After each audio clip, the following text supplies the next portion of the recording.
آدھے خالی گلاس کی طرف نہ دیکھو۔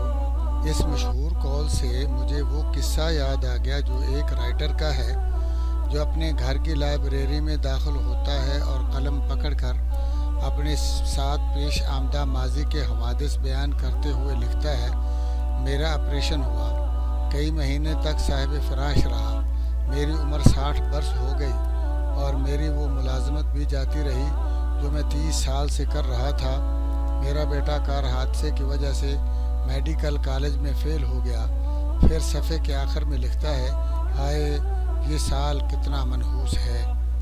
اتنے میں اس کی بیوی اس کے کمرے میں داخل ہوتی ہے اور اسے خیالات میں گم پاتی ہے، اور اچانک اس کی نظر اس تحریر پہ پڑ جاتی ہے جو اس کے شوہر نے لکھی تھی، تو وہ کمرے سے نکل جاتی ہے۔ پھر چند ہی منٹ بعد واپس آتی ہے اور اس کے ہاتھ میں ایک ورق ہوتا ہے جو وہ اپنے خاوند کے ورق کے قریب رکھ دیتی ہے۔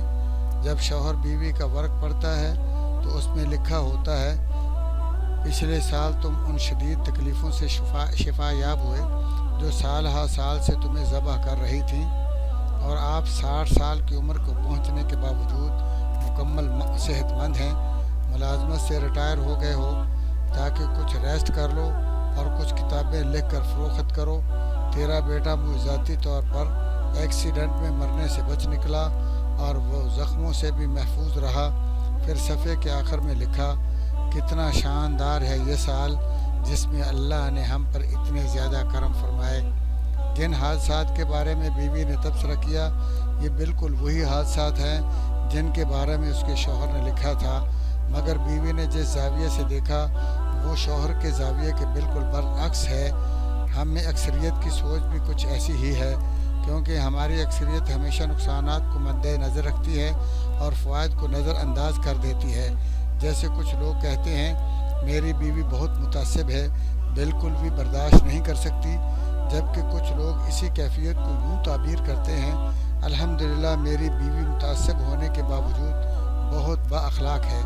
کوئی کہتی ہے: میرا شوہر بہت ضدی ہے، جبکہ دوسری کہتی ہے: الحمدللہ میرا شوہر ضدی ضرور ہے مگر میرے ساتھ بہت پیار کرتا ہے۔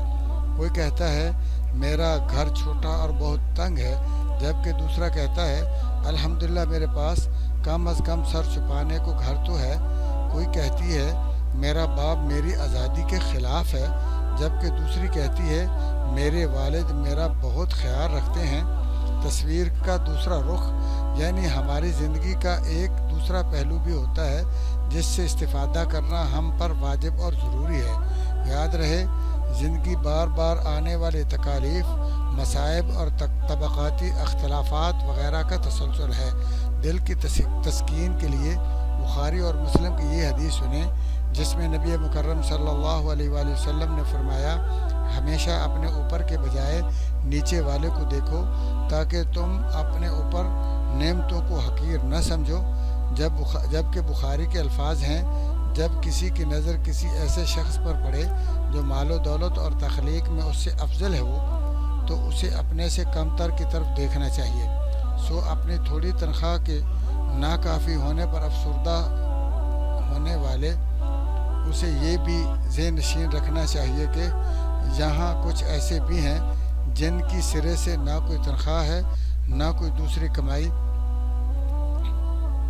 اور جو ڈیوٹی کی مشقت سے پریشان ہے اسے یہ بھی معلوم ہونا چاہیے کہ لاکھوں لوگ ایسے بھی ہیں جو بالکل بیکار ہیں اور جو گھر کی بوریت و تنہائی سے پریشان ہے، باوجود ہے کہ وہ اپنے خاندان کے ساتھ ہے اور خیر و عافیت سے کھاتا اور پیتا ہے، جبکہ جہاں میں کچھ ایسے قید تنہائی میں موجود ہیں جن کو گھر کی بوریت سے پہلے بھوک، پیاس اور وحشت ہی ہلاک کر دیتی ہے۔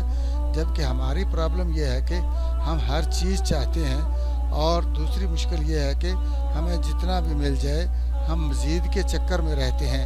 اے اللہ، جو تو نے ہمیں عطا کیا اپنے فضل سے اسی پر قناعت کی توفیق عطا فرما۔ مجھے اپنی نیک دعاؤں میں یاد رکھنا۔ السلام علیکم ورحمۃ اللہ وبرکاتہ۔